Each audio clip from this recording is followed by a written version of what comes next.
let's get to our guest today. She recently reached the 30-year mark on Albert Square, playing the much-loved Sonia Fowler. It's been 10 years, would you believe, since she was here with us on Loose Women, so we're very pleased to have her back. Please welcome Natalie Cassidy.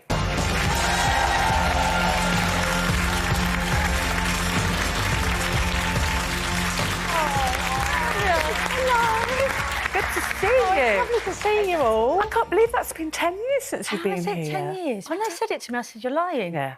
But it's 10 years. I can't believe it. It's lovely to see you. Oh, Thank you for joining us. Pleasure. So much to talk to you about, because we just said 30 years on Eastenders. Yeah. A couple of little breaks, but essentially 30 years. Yeah. I'm going to come back to that, because I know it is National Grief Awareness Week in December. Yes. And we wanted to talk to you about it, but you're very busy in December, so we wanted to get you on now. And I know that the reason you want to talk about this is that people don't often talk about grief. Well, absolutely. They don't. No. And I think as a country, we're very shy in talking about death and losing people. And, you know, I lost my mum when I was 19, and then I lost my dad a couple of years ago. And both things were very, very different. So when you're 19, you're out and about, you don't want to be at home, you can't stand your mum and dad. Do you know what I mean? You're out, you're drinking, you're partying. And it was a shock, and Joanna I lost wasn't. her. She was a very good girl. Were you a good girl? I was a head girl, I was. Yeah. Boring.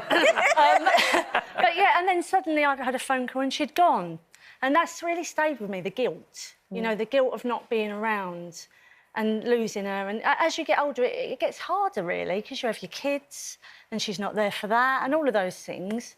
And I got very, very, very close to my dad in that time. He came to live with you, didn't he? He came to live with me. Yeah. He got, you know, quite old and a bit poorly, and I said, right, time to come with us. So I bought a house with an annex. I was very fortunate enough to do that. Not everybody can do it, so I felt very grateful. And he came to live with us, and then COVID hit. And I was just thank goodness he was with you I then. felt so lucky, Ruth, that, you know what I mean, that we could spend this time together with my daughters and Mark and all of that. And, yeah, we lost him in the April 21.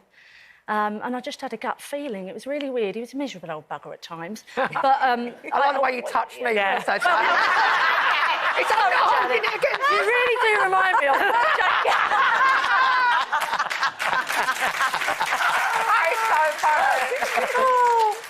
But one day I went into him and I said, Dad, your ankles are a bit swollen and you're sleeping a lot. We should go to the hospital. Oh, I don't want to go to... I said, come on, we should go. And we went along and he had a little scan and they said he had a AAA aneurysm ready to go at any moment. So anyway, I took him home and I just had this gut feeling that I wasn't going to have him for much longer. And I spoke to my lovely brothers and family and I said, I don't think we've got long. I think you should all come over. And they were saying, don't be ridiculous. What are you talking about? You know, this has happened all the time. You know, he'll be fine. And we lost him a week later. And you were there? And I was there. Yeah, I was with him. I was with him through everything. He had best friends come round. All the family saw him. Yeah. We had his Frank Sinatra on. We had his records playing. And, you know, I like to sort of say I took him out of the world. You know, I was... Well, he had a good death. He did. Yeah. And people say they're uncomfortable with the fact that you say it was really good. Yes. It was really warm and really lovely. You know, if there's any way to go, it was the way he did. My dad died playing cards. Really? And I think, what a brilliant way to go, because I grew up playing cards every day, every Sunday night with my dad, and he always had to win.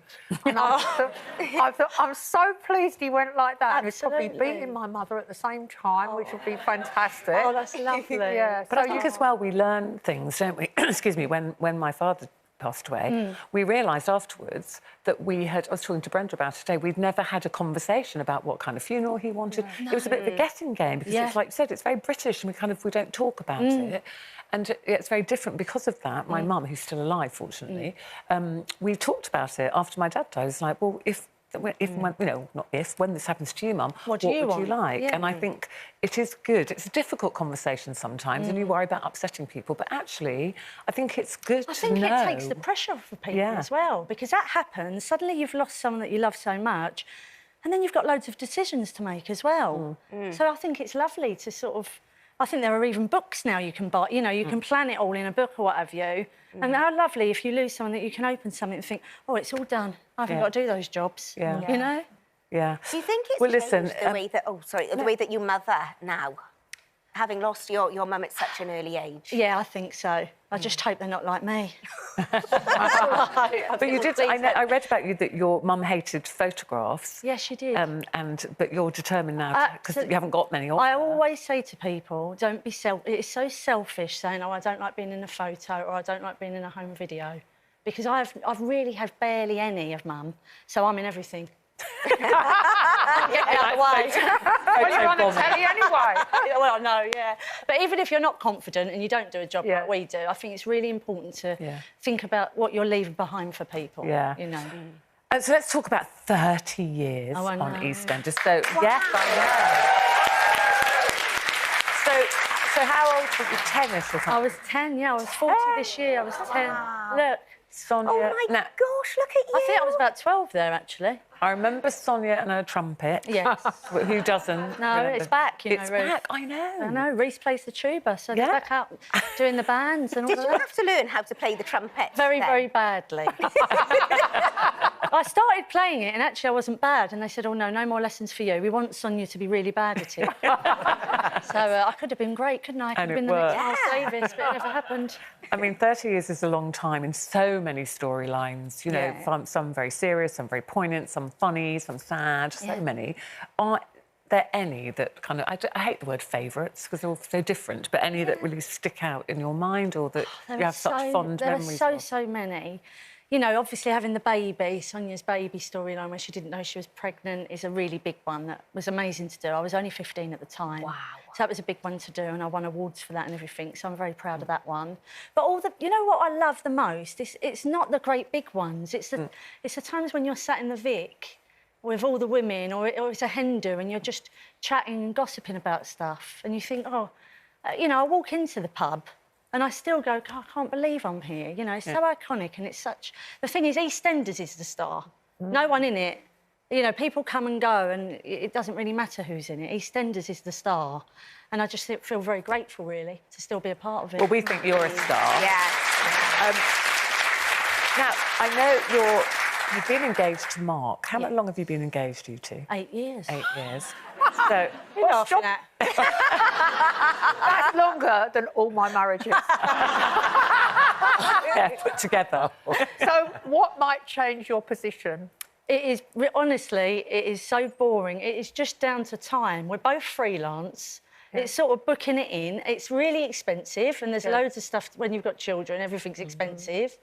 We just need to get round to it. We just need to do it. And now I've thought about a big wedding and loads of people, but I think when we do it, it will just be down the road, in the pub, with all our friends and family and just get it done, really. It needs to be done soon. And you have the kids there, which will be lovely. Yeah, it will be lovely. So, people get married later and you have the children there. It's really nice, isn't it? Get rid of them, though, early. Have a boogie and a drink. Now, you've got time to stay with us today. Absolutely. Yes, which is great. So we've got lots to talk about.